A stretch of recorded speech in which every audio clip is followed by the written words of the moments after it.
2090. Untuk pengalaman organisasi, beliau pernah menjadi Ketua IPPNU Kota Bandung, Ketua Fatayat Lasem, Koordinator Jaringan Kawal Inklusi, dan Komisioner Komnas Disabilitas pada tahun 2021 dan 2026. Untuk Umi Aji, saya persilahkan untuk naik di atas panggung. Tepuk tangan untuk Umi Aji dong.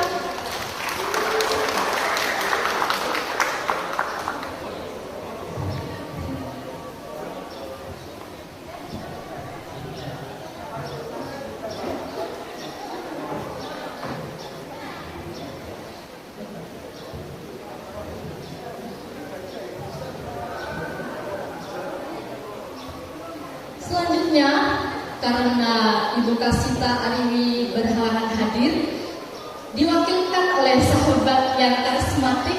Beliau adalah sahabat Nuril. Mohon untuk naik ke atas panggung, sahabat Nuril. Tepuk tangan untuk sahabat Nuril dong.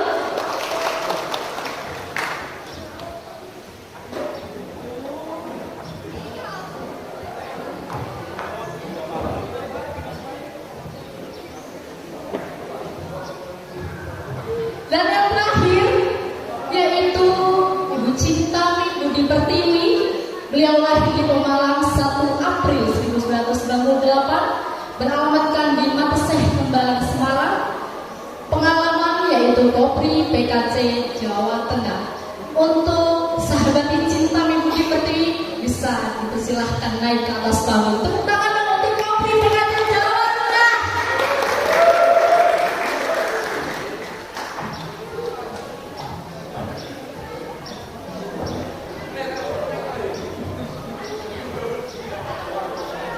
Selamat siang teman-teman saudara sekalian. Oke, karena memang mempersingkat waktu karena ada beberapa rentetan acara yang harus diselesaikan, mungkin dari ketiga narasumber mungkin bisa memberikan argumentasi atau perspektif yang sesuai dengan tema, yaitu peran pemberdayaan perempuan di ranah sosial, ekonomi, dan maupun publik. Mungkin diawali dengan Umi Aji terlebih dahulu. Aku jelok lepan.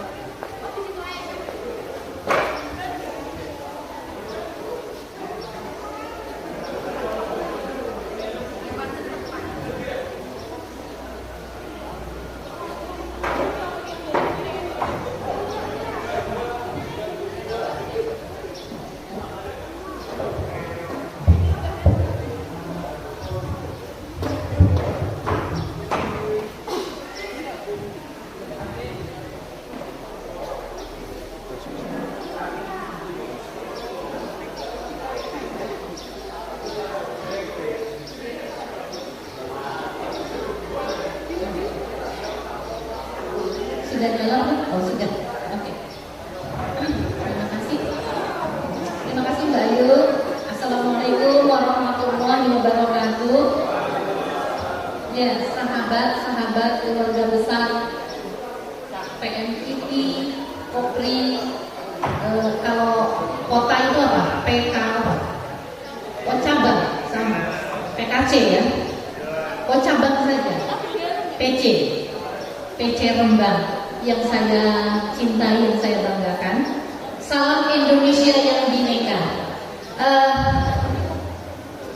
Mbak Cintami, Mas Nuril, sahabat Cintami, sahabat Nuril, karena di Fatayat juga istilahnya kan sahabat gitu ya.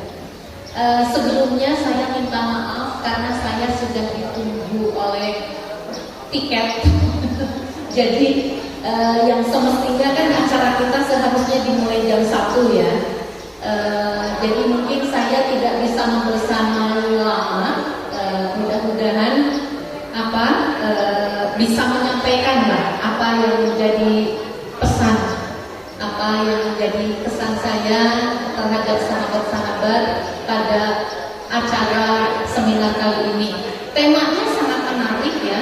Temanya tentang bagaimana kita mengurangi insecure dan memperbanyak mencintai diri sendiri.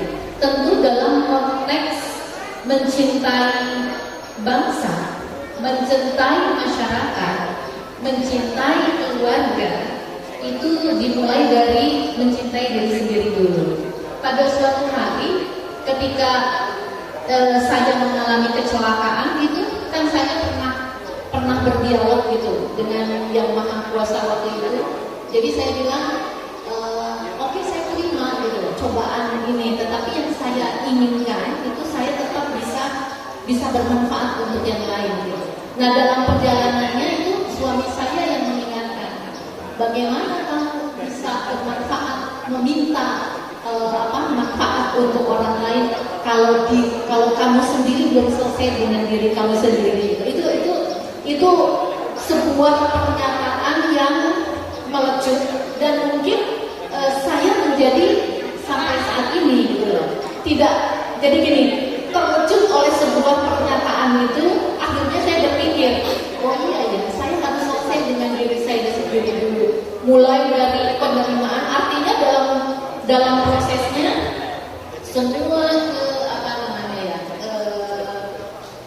rasa tidak nyaman, rasa tidak aman itu harus dilewati. Mungkin nanti sahabat cinta ini akan mengupas katanya kenapa insecure itu ada gitu, bagaimana harus melewatinya. Saya mungkin hanya berbagi cerita saja begitu ya. Sahabat-sahabat, jadi kalau misalnya saya setuju ya, dari tadi itu saya bangga banget gitu. Siapapun yang berdiri di mimbar itu, semuanya hebat-hebat. Apalagi ketika itu adalah perempuan gitu. Saya senang banget gitu. Intonasi, semangat gitu, apalagi substansinya. Itu saya, ini kalau perempuan melawan. Apa yang dilawan? Perempuan melawan gitu. Jadi apa ya? Bagi saya itu tidak khawatir. Ada yang mengatakan perempuan ini adalah kelompok masyarakat rentan, katanya gitu, rentan yang harus dilindungi. Tapi ada juga yang mengatakan siapa bilang perempuan kelompok rentan? Perempuan itu ras terkuat di dunia. Lihat singa itu kan yang nyari makan, yang jadi raja hutannya itu betina. Tanya aja sama Pak Polisi. Pak Polisi itu paling takut sama emak-emak. Mau pemirsa mungkin bisa berspesifikkan lagi terkait dengan peran pemberdayaan perempuan. Oke, yang saya mungkin singkat saja, saya hanya ingin mengutip ini karena kita kebetulan ada di Rembang, ada di sebuah ruang di mana sekitar 114 tahun yang lalu seorang perempuan juga hadir di bumi ini, R.A. Kartini, dalam satu petikan suratnya ditulis 1 Agustus 1903 kepada Nyonya Abdul Ganon, dan juga mungkin substansinya adalah sesuai tema kita. Waktu itu dia menulis seperti ini, ingin sekali menyandang gelar tertinggi, yaitu hamba Allah. Bukankah sudah kukatakan kepada ibu yang dimaksud itu Nyonya Abdul Ganon, bahwa kami sudah mengorbankan kebahagiaan pribadi gitu. Tidak ada sesuatu pun yang terlalu pahit, terlalu keras, terlalu keras jika dalam perbuatan ini kami turut membantu pembangunan tugu peringatan yang sangat indah, yaitu kebahagiaan bangsa. Nah, ini luar biasa. Ini bagaimana kalau kita melihat kutipan puisi ini ya, itu di sana tertera bagaimana perempuan akan menemukan dirinya, akan mendapat kebahagiaannya ketika dia mendapatkan pengakuan. Pengakuannya dari mana? Ketika dia bisa memperlihatkan eksistensinya. Bagaimana perempuan bisa terlihat eksistensinya? Ada partisipasi. Bagaimana partisipasi itu ada ruang-ruang yang disiapkan bagi perempuan. Nah, akhirnya ketika perempuan kemudian bisa berdaya, itu tadi ya, di bidang apa tuh? Ekonomi, politik, sosial gitu. Maka insecure itu pada prosesnya itu akan terlewati gitu yuk. Kadang dulu juga saya gitu, susah ini. Tapi ketika sudah harus menjalani,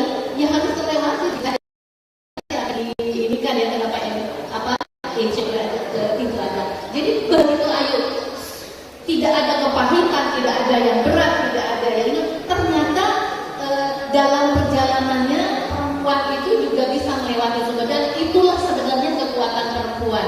Yang dibilang the power of mama itu bukan sekedar slogan, tetapi memang itu benar-benar ada. Tidak hanya pada perempuan yang sudah memiliki, sudah ada pada jabatan-jabatan strategis, perempuan pada posisi-posisi strategis, termasuk perempuan yang masih ada di dalam rumah, termasuk perempuan yang masih menyandang bagaimana tugas domestik itu diemban insecure itu. Jadi menurut saya ruang itu, gitu loh. Kesempatan itu hanya dengan cara itu perempuan bisa memperlihatkan bahwa dia berdaya. Dengan berdaya berarti kan bisa berjaya, gitu. Dan baru kemudian bilang siapa berani lawan perempuan, atau bilang seperti itu dulu. Oke, terima kasih. Tepuk tangan dulu untuk Munyaji, luar biasa. Tadi sudah diberikan kunci agar kita tidak insecure ya, sahabat-sahabat. Oke, kita beralih langsung ke sahabat Nuril yang ganteng sendiri di sini ya, dan mudah-mudahan tidak terintimidasi. Monggo sahabat. Assalamualaikum warahmatullahi wabarakatuh. Salam lelaki yang dilamar. Alhamdulillah, salatu wassalamu ala Rasulillah Sayyidina Maulana Muhammad bin Abdullah wa ala alihi wa sahbihi wa man walah. Yang saya hormati dan haji utama Mbak cintaku dan sahabat-sahabati TNI, Kopri yang saya tambahkan. Langsung saja saya mau mengambil sebuah teladan yang mungkin jarang diungkap oleh banyak mubaligh, karena saya basicnya adalah pesantren, maka saya ingin lebih mengutamakan dari status keagamaan. Bahwa saya pernah baca di satu kitab namanya Hasyiah As-Sawi, tafsir As-Sawi, bahwa Sayyidatul Maryam yang banyak orang mengenal Bunda Maryam, dalam salah satu pendapat ulama ada yang mengatakan bahwa beliau ini satu-satunya nabi dari kalangan wanita, dari kalangan perempuan. Artinya pada masa itu ada ulama yang berpikir tajam, menggali kandungan ayat yang mengedepankan peran-peran perempuan. Waktu itu kemudian pada ayat selanjutnya saya baca, Iqalat imra'atu imra'u rabbi inni nadartu laka ma fi batni muharraran fataqabbal minni. Ibu dari Maryam itu pernah berdoa begini, ya Allah, saya berjanji anak yang ada dalam kandungan saya ini adalah seorang lelaki yang akan saya abdikan kepada Baitul Maqdis. Tapi pada faktanya Tuhan sudah Allah memberi seorang perempuan.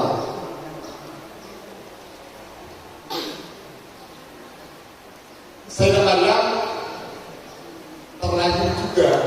Kemudian ibunda Sayyidah Maryam ini agak, kalau bahasa kita mungkin agak menyenggol Gusti Allah. Gusti gak masuk air ini, malah lebar ini. Bagaimana? Kata Allah, walai sabdar kal unsa wa inni sami'uha Maryam wa inni u'idhuha bika wa dzurriyyataha minasyaitonir rajim. Sudahlah, memang laki-laki dan perempuan itu beda. Tetapi pernyataan ini menurut satu ulama tafsir, Syekh Abdul dalam tafsir Al-Manar, bahwa pernyataan Sayyidah Maryam dan dibantah oleh fakta adalah sebuah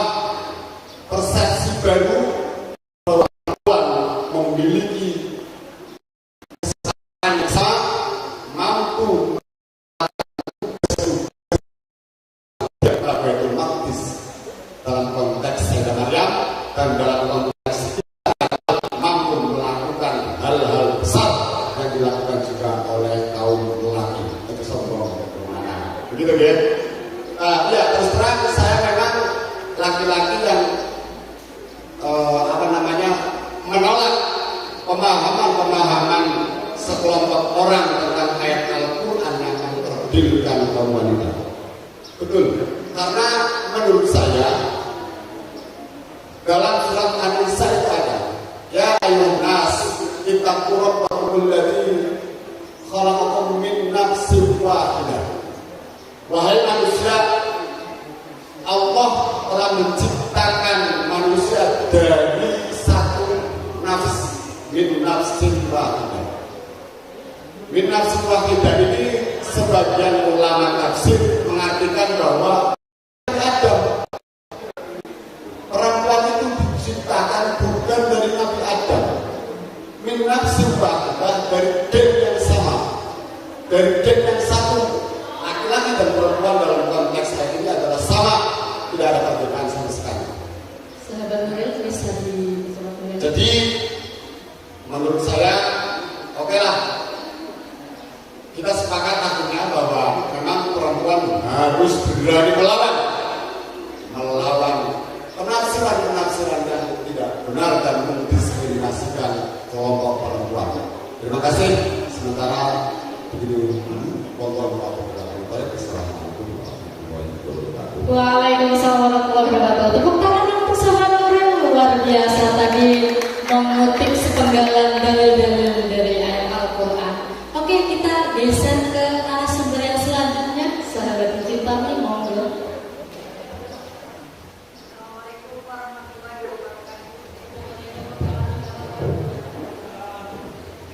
Assalamualaikum warahmatullahi wabarakatuh.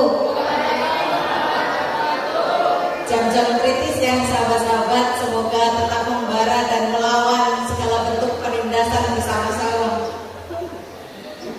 Sahabat-sahabat, kalau kita ngomongin insecurity, itu tuh awal mulanya dari kata secure, merasa aman. Maka insecurity itu bermakna perasaan tidak aman atau muncul perasaan-perasaan yang tidak aman atau cenderung merusak kepercayaan diri dari seseorang. Nah, kenapa seseorang bisa dianggap tidak pede atau merasa ancaman ada pada dirinya? Tentu salah satunya adalah adanya tuntutan-tuntutan dari baik keluarga, masyarakat maupun negara. Kenapa fokus Kopri Rembang? Waktu itu saya menanyakan kepada sahabat Eva, kenapa diambil tema Less Insecurity More Than Self-Love? Sahabat Eva menyampaikan bahwa masih banyak kader-kader perempuan yang masih insecure, masih merasa tidak aman, dan masih merasa kurang percaya diri ketika tampil di ranah publik.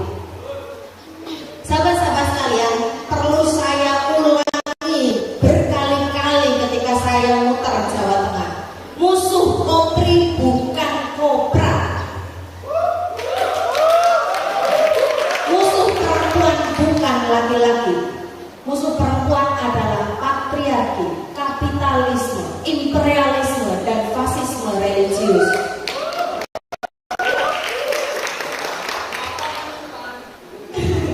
Lah, insecurity ini kan berangkat dari dorongan atau standar-standar yang diciptakan oleh masyarakat terhadap perempuan. Sahabat-sahabat perempuan pasti pernah mengalami setidaknya sekali dalam hidupnya. Kok kamu gendut banget sih? Kalau kamu cintami ya, yang badannya tidak sesuai standar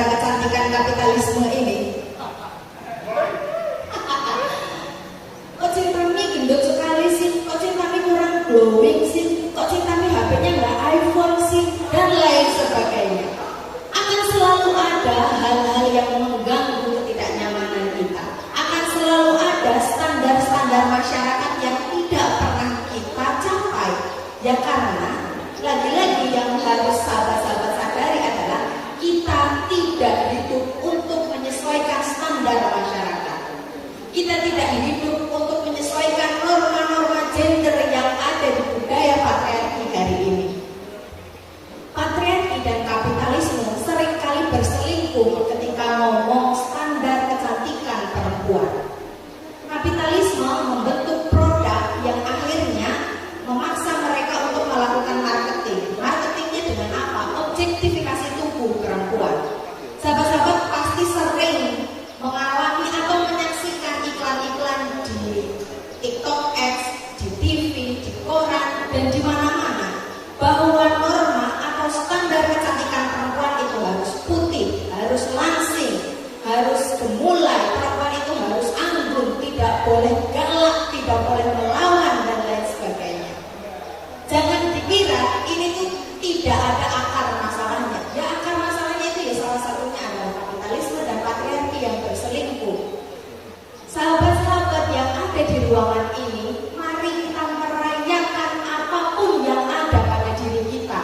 Sebab siapa yang akan mencintai diri kita selain diri kita sendiri?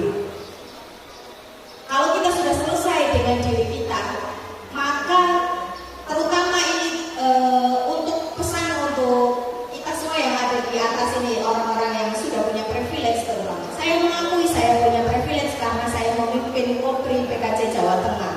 Pak Nuril menjadi anggota Dewan di Kabupaten Rembang. Bahkan Umi Haji yang hari ini menduduki jabatan komisioner difabel nasional. Kita semua ini punya privilege. Maka kelebihan atau mandat kewajiban dari orang-orang yang punya privilege adalah menggandeng orang-orang yang belum punya privilege. Contohnya, privilege itu tidak hanya tentang harta, kekuasaan ataupun tahta semata, tapi pengetahuan. Maka ada idiom yang menyatakan bahwa knowledge is power. Pengetahuan adalah kekuatan. Ya ini pentingnya teman-teman yang punya pengetahuan mengedukasi dan membagikan pengetahuan ke teman-teman yang lainnya. Karena ketika kita sudah selesai pada diri sendiri, kita sudah mampu dan tahu apa yang menjadi kapasitas, kualitas dan bergening diri kita, maka kita ketika melihat pembangunan negara, bagaimana pengaruh utamaan gender ini kita bisa masuk, dan bahkan bagaimana rencana-rencana anggaran daerah bisa kita sinergikan bersama-sama. Itulah peran besar dari perempuan ke depan. Tidak hanya melulu kita tuh ngomongin tentang diri kita, ketubuhan kita, karena pada hakikatnya teori feminis itu adalah personal is political. Apapun yang ada pada diri kita bernilai politis, maka perjuangan perempuan harus kita perjuangkan bersama-sama.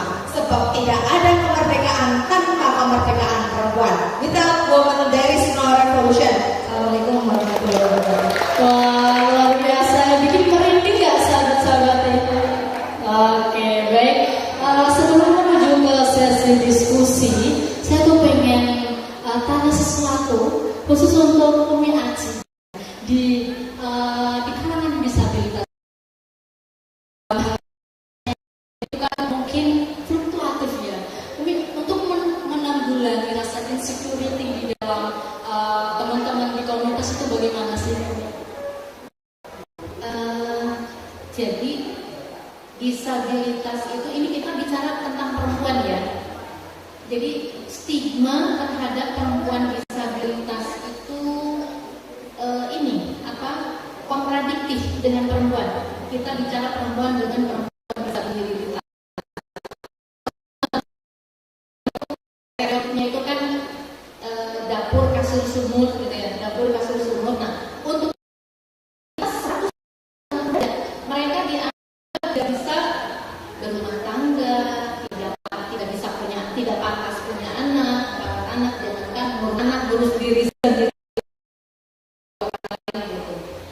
Yang kedua, kalau stigma perempuan itu kan perayu, penggoda gitu. Kalau perempuan disabilitas sebaliknya, mereka makhluk aseksual. Nah, tetapi kemudian stigma merugikan ini memiliki akhirnya berujung pada sikap-sikap diskriminatif dan berujung pada kekerasan gitu ya. Karena pandangan yang makhluk aseksual itu nggak bisa dikasih pelajaran seksualitas seperti itulah gitu. Nah, akhirnya bisa dibayangkan insecurity pada perempuan disabilitas itu ya jauh berkali lipat dibanding yang perempuan. Tetapi satu, disabilitas itu dengan segala hambatan, saya tidak mengatakan ini kekurangan ya, kita bukan bukan makhluk yang kurang, bukan makhluk sakit, kita hanya memiliki hambatan saja. Tetapi perempuan disabilitas dengan hambatan yang yang melekat, baik hambatan individualnya ataupun kemudian muncul hambatan yang lain, yaitu hambatan dari lingkungan, itu perlu usaha keras, perlu effort yang sangat luar biasa untuk dapat melewati itu. Tuhan biasanya memberikan sebuah maju terus pantang mundur itu loh, itu yang banyak dimiliki. Jadi walaupun kemudian rasa insecure-nya sebegitu gedenya, ada satu semangat yang mikir gini, aku kalau tidak segera bangkit, aku akan jadi apa? Gitu. Itu walaupun itu masih dirasakan oleh teman-teman disabilitas yang di jalanan, itu punya semangat yang seperti itu dimiliki dia. Nah, karena itu saya menyebut partisipasi. Itu menjadi teman-teman melihat pada kesetaraan, yaitu ruang itu diberikan kepada mereka. Oke, intinya itu oke, baiklah. Jadi kuota penanya hanya ada 2. Nanti ada perwakilan dari Kopra dan Kopri. Oke? Sahabatnya Jessica dan yang cowok? Iya, itu saya siapa? Oke, sahabat Aris. Bisa maju ke depan?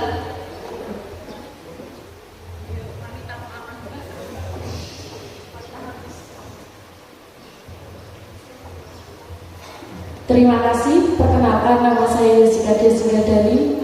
Saya ingin bertanya, tadi kan dari Bu Cinami sendiri, musuh laki-laki ada musuh perempuan bukanlah laki-laki, tapi patriarki dan kapitalisme. Tapi kadang saat kita berkehidupan sosial, kita itu hanya dijadikan sebagai subjek kajian seks seperti itu.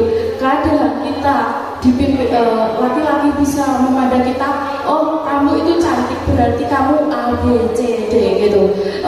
Dan bagaimana cara untuk menyuarakan biar para laki-laki itu menyadari bahwa perempuan tidak hanya menjadi subjek, tapi menjadi objek kesetaraan sosial gitu. Perempuan menjadi subjek, dia tidak menjadi objek kajian seks gitu di tataran sosial, karena itu masih minim sekali ya. Kadang hal-hal kecil itu kayak contohnya kayak so sweet gitu, itu kan sudah pelecehan seksual gitu ya. Atau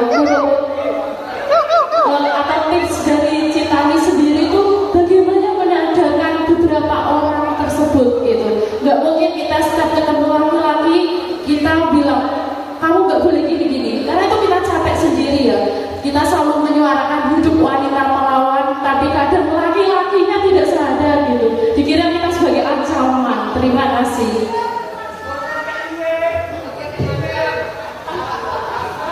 Langsung dijawab aja, sahabat Cintami.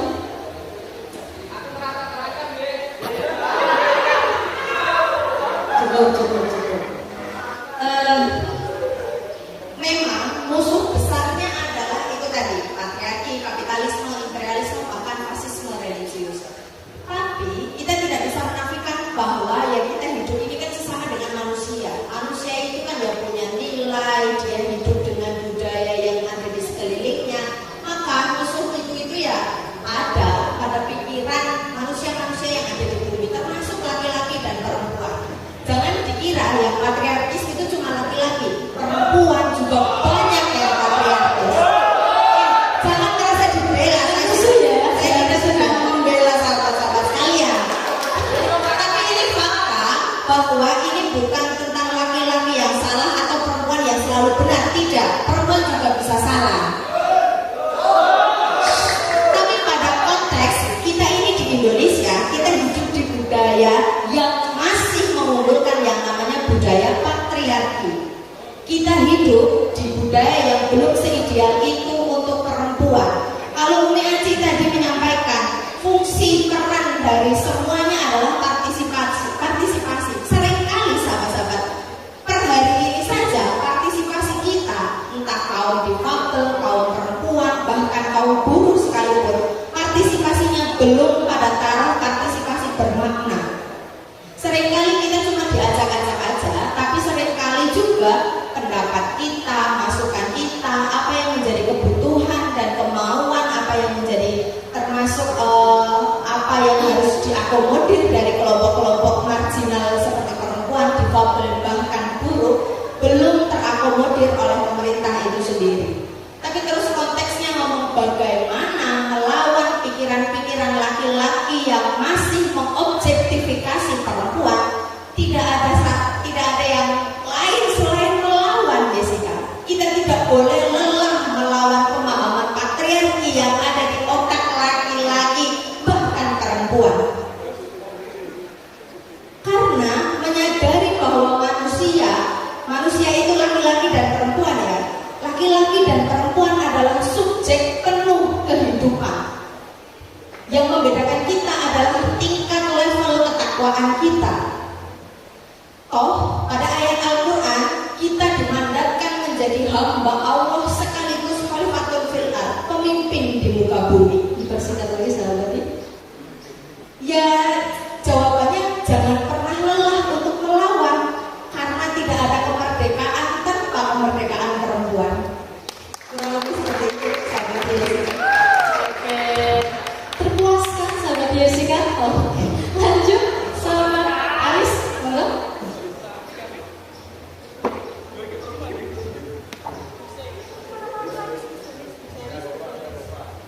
Cik, Assalamualaikum warahmatullahi wabarakatuh.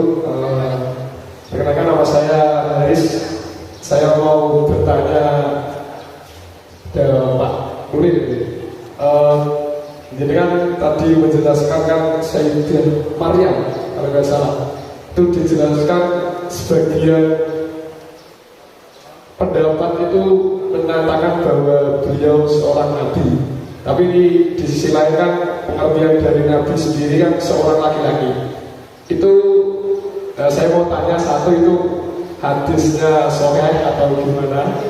Terus menurut jenengan gimana? Mungkin penjelasannya lebih lanjut. Terima kasih. Assalamualaikum warahmatullahi wabarakatuh. Waalaikumsalam. Mempertanyakan dalilnya itu sahih atau dhaif nggak sahabat Anda itu? Monggo. Oke, terima kasih pertanyaan yang bagus. Ya, Anda bisa buka di kitab Tafsir As-Sawi karangan Imam As-Sawi pada jilid 1. Totalnya ada 4 jilid. Pada jilid 1 pada surat Al-Imran pada ayat yang menceritakan tentang Sayyidah Maryam. Itu pendapat satu kelompok ulama, bukan hadis, itu penafsiran dari satu ayat. Dan saya juga ingin menambahkan dari pertanyaan Mbak Jessica. Ya, ini memang di kelompok kaum laki-laki. Saya juga akan menyalakan juga tentang salah pemahaman dalam konteks ayat ar-rijalu qawwamuna 'alan nisa bima faddala. Kebanyakan dari golongan kita, golongan laki-laki, menafsirkan qawwamuna ini sebagai pemimpin yang total, yang kafah. Padahal konteks pada ayat itu adalah pada lingkup keluarga. Jadi tidak bisa diartikan secara universal. Ar-rijalu qawwamuna 'alan nisa. Benar bahwa laki-laki ini pemimpin perempuan di keluarga. Tidak secara umum ayat ini dinyatakan sebagai di segala aspek. Dan ini biasanya menjadi alat kaum laki untuk memperdaya kaum perempuan. Kaum laki-laki harap menggunakan ini agar tidak menjadi makhluk yang ganas, beringas, mempertindas kaum perempuan. Hidup perempuan. Hidup. Terima kasih. Oke, sudah? Sekretaris? Oke. Saya beri kesempatan lagi untuk satu penanya. Oke? Sama juga Pak.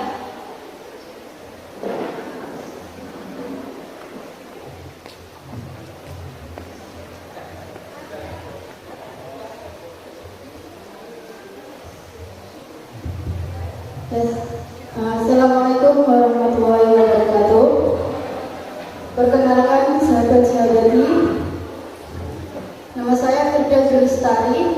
Di sini saya mau bertanya kepada sahabat Cintami. Kita sebagai perempuan itu kayak serba salah. Kemudian apa yang kita lakukan itu kayak gampang gitu. Kita sebagai perempuan yang mandiri, kemudian kita dibilang jangan terlalu mandiri. Nanti kita tidak dapat kayak jodoh gitu. Kemudian kita sekolah tinggi-tinggi, kemudian kita memilih menjadi ibu rumah tangga, kemudian yang bilang untuk apa sekolah tinggi-tinggi toh jadinya di rumah saja. Kemudian kita memilih untuk berkarya di luar rumah, kemudian ada yang bilang nanti suami dan anak-anaknya nggak keurus. Kita sebagai kaum perempuan kayak serba salah. Posisi seharusnya kita sebagai apa gitu posisinya. Terima kasih. Saya rasa karena Umi Aji juga perempuan, saya pengen Umi Aji juga turut berjawab. Oke. Ya. Monggo, Nancy. Saya duluan ya Umi. Ya begitulah efek panjang patriarki. Ini saya tidak sedang ngomongin apa sih Mbak Cintami itu ngomongin patriarki, kapitalisme, muluk-muluk. Ya tapi itu memang efek panjang. Jangan menganggap remeh bahwa patriarki itu sekedar penindasan perempuan pada teoretikal semata. Benar, feminisme itu sebagai gerakan perempuan sekaligus teori. Tapi bahwa musuh besarnya adalah patriarki, ya dia memang berimbas pada semua aspek kehidupan. Kalau sahabat-sahabat nonton film Barbie yang kemarin tayang di bioskop, itu kan ada salah satu tipikal Barbie yang bajunya pink semua itu, dia disebut dengan stereotype Barbie. Itu tuh gambaran besar dari stereotyping, bentuk pelabelan terhadap perempuan di masyarakat kita. Perempuan dipaksa untuk katakanlah dia perfect di ranah domestik sekaligus di ranah publik. Terus kemudian ini yang akhirnya mengakibatkan pengalaman sosial perempuan bernama double burden atau beban ganda. Seringkali perempuan dianggap mampu di ranah publik, tapi juga punya PR besar. Tapi jangan lupa kewajibanmu di rumah. Seolah-olah rumah tangga itu hanya milik perempuan saja. Padahal pernikahan itu kan kesepakatan dua belah pihak. Saya bisa berkata seperti ini karena kebetulan saya sudah menikah, sahabat. Maka untuk salah satu langkah preventif yang bisa sahabat lakukan adalah pilihlah laki-laki yang maskulinitasnya tidak rapuh, yang merayakan maskulinitas positif, yang menganggap bahwa perempuan adalah kawan setara, kawan kesalingan, mitra sejajar, bukan lawan, bukan manusia yang harus ditunduk taklukkan. Karena menikah adalah jalan panjang kita selama kita hidup. Itu langkah preventif kecilnya ya. Tapi yang kedua, ya memang pada kehidupan kita seringkali memang semua yang berlebih-lebihan tidak boleh dilekatkan kepada perempuan. Jangan dikira sahabat-sahabat, saya berdiri di sini bahkan keliling kemana-mana khususnya Jawa Tengah tidak menerima hal-hal yang sahabat-sahabat sampaikan tadi. Justru lebih keras. Ya saya tidak sedang membandingkan, tapi saya juga merasakan hal yang sama. Segala apapun saya hari ini, nyatanya penindasan juga masih terjadi pada diri saya. Perempuan yang aktif di ranah publik seringkali dipertanyakan kedomestifikasiannya. Cintami bisa nggak urus rumah tangga? Bisa nggak buat anak? Bahwa tekanan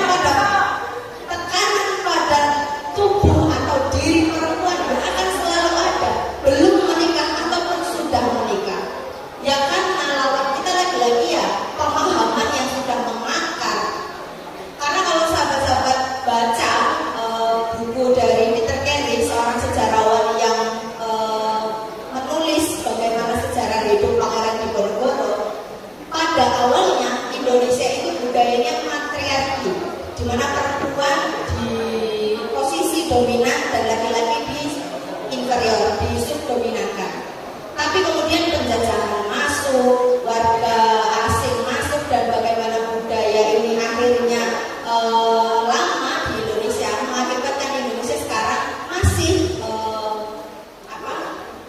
menerapkan atau masih mengakarnya budaya patriarki. Tapi kalau dilihat dari runut sejarah awalnya, justru kalau sahabat-sahabat tahu bagaimana Laksamana Malahayati, bagaimana kemudian pahlawan-pahlawan perempuan yang bangkit, yang dulunya itu dianggap sebagai orang yang lemah, ya jangan salah bahwa sejarah peradaban kita justru bukan patriarki tapi matriarki.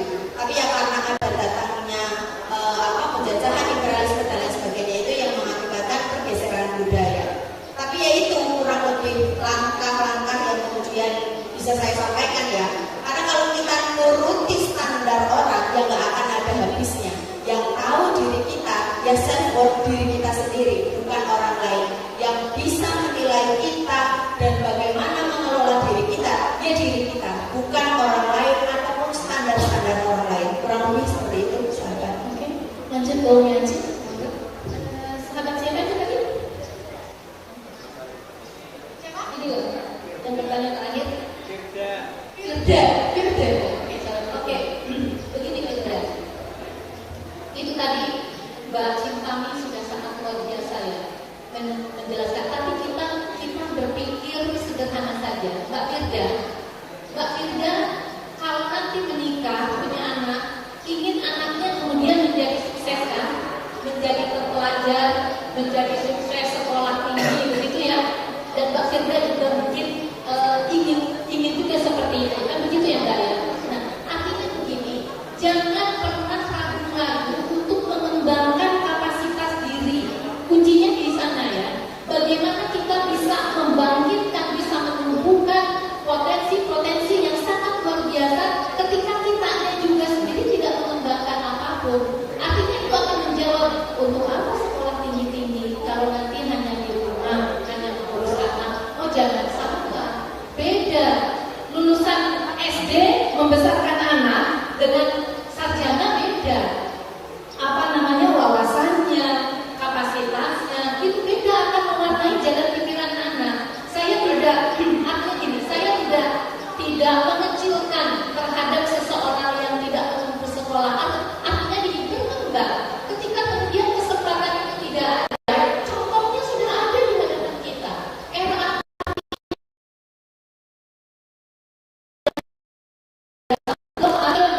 pergerakan perempuan melawan itu belum ada. Itu baru dari diri Kartini. Tidak bisa sekolah, hidup dalam lingkungan patriarki yang sangat begitu kuat, tetapi karyanya sampai sekarang dirasakan manfaatnya. Artinya apa? Kartini mampu mempunyai definisi sendiri tentang perempuan, definisi sendiri tentang cantik, definisi sendiri tentang perempuan berdaya. Artinya kita juga harus begitu. Tidak harus sama seperti Kartini. Kalau tadi komoditi patriarki dan selingkuh dan kapitalisme gitu ya, cantik untuk gini-gini, tidak. Yang penting cantik itu, kalau menurut saya ya, cantik itu bagaimana seseorang bisa berbagi, bisa menjadi penguat di lingkungan sekitarnya, bisa menjadi pengubah, bahkan bisa mengubah, bisa memberi dampak pada lingkungan. Menurut saya ini cantik, dan saya begitu banyak mengenal wanita-wanita cantik di sekitar saya di Rembang ini. Contohnya sahabat-sahabat yang di sini tuh yang inisiasi acara seperti ini. Kenapa acara ini akan memberikan dampak kepada sahabat-sahabat semua? Ini loh ciprat-ciprat perempuan yang cantik-cantiknya luar biasa. Jadi jangan pernah punya perasaan untuk apa sekolah tinggi itu nanti tidak ada. Makanya tadi dengerin, pilih laki-laki yang dalam pikiran kepalanya sangat menghargai dan menempatkan perempuan pada level yang sangat terhormat. Taunya dari mana Umi Aji? Taunya bagaimana dia memperlakukan saudara perempuannya. Itu jadi patokan. Kalau dia bagus memperlakukan ibunya, insya Allah nanti dia bagus memperlakukan istrinya, gitu ya. Terus mungkin nambah tadi untuk siapa? Jessica. Tadi kalau Mbak Cintami mengatakan jangan lelah gitu ya untuk melawan itu diimbangi dengan peningkatan kapasitasnya ya, belajar membaca. Ini dalam konteks kekerasan seksual, Undang-Undang Nomor 12 Tahun 2022 tuh anggaplah kitab suci kita dalam konteks kekerasan seksual ya. Jadi pelajari itu biar tahu. Juga teman-teman kopra. Jadi saya pernah mengusulkan kepada Mbak Eva, Mbak, ayo kupas tuntas buku TPKS itu dipelajari. Perintah Tuhan untuk ikro itu ya, bukan cuma Quran ataupun kitab gitu, tetapi bagaimana kita harus melek, kita tahu undang-undang yang menjadi perlindungan hukum khususnya untuk perempuan ya, untuk anak, untuk penyandang disabilitas, biar kita paham gitu loh, apa itu kekerasan, bagaimana penanganan, bagaimana dari A sampai Z-nya gitu. Jadi itu saja Mbak Ayu. Oke, terima kasih sudah. Oke, kita sudah menghujung acara. Terima kasih untuk ketiga narasumber yang cantik dan ganteng ini. Dan sebelum saya menutup talk show pada sore hari ini, mungkin ada beberapa poin penting dan sekalian closing statement ya. Kalau dari Umi Aji, yaitu rebut ruang-ruang publik dalam meningkatkan pemberdayaan perempuan di lini apapun. Terus untuk versi sahabat Nuril, yaitu hikmah perempuan dalam mengabdikan jiwa raganya untuk kemaslahatan masyarakat di ranah manapun, khususnya dalam segi spiritual. Lanjut ke poin statement dari sahabat Cintami, yaitu musuh dari perempuan bukan hanya laki-laki, akan tetapi yaitu sistem patriarki, kapitalisme dan lain sebagainya. Dan tips untuk kita lebih percaya diri adalah menyadari, menerima dan merayakan apa yang ada pada diri kita. Terima kasih atas partisipasinya. Kurang lebihnya saya mohon maaf selaku moderator. Wallahu muwaffiq lil aqwamit thoriq. Assalamualaikum warahmatullahi wabarakatuh. Salam pergerakan. Salam pergerakan. Hidup perempuan yang kuat. Terima kasih. Mungkin ada sesi penyerahan cindera mata. Ya, monggo.